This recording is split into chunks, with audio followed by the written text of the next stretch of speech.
بولے کیا تم ہمارے پاس واقعی حق لائے ہو یا ہم سے کھیل کی باتیں کرتے ہو؟ ابراہیم نے کہا نہیں، بلکہ تمہارا پروردگار آسمانوں اور زمین کا پروردگار ہے جس نے ان کو پیدا کیا ہے، اور میں اس بات کا گواہ اور اسی کا قائل ہوں۔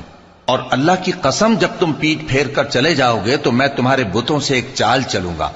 پھر ان کو توڑ کر ریزہ ریزہ کر دیا، مگر ایک بڑے بت کو نہ توڑا تاکہ وہ اس کی طرف رجوع کریں۔ کہنے لگے کہ ہمارے معبودوں کے ساتھ یہ معاملہ کس نے کیا؟ وہ تو کوئی ظالم ہے۔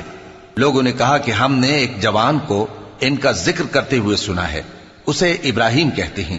وہ بولے کہ اسے لوگوں کے سامنے لاؤ تاکہ وہ گواہ رہیں۔ جب ابراہیم آئے تو بت پرستوں نے کہا کہ ابراہیم، بھلا یہ کام ہمارے معبودوں کے ساتھ تو نے کیا ہے؟ ابراہیم نے کہا بلکہ یہ ان بڑے بت نے کیا ہوگا، اگر یہ بولتے ہوں تو ان سے پوچھ لو۔ انہوں نے اپنے دل میں غور کیا تو آپس میں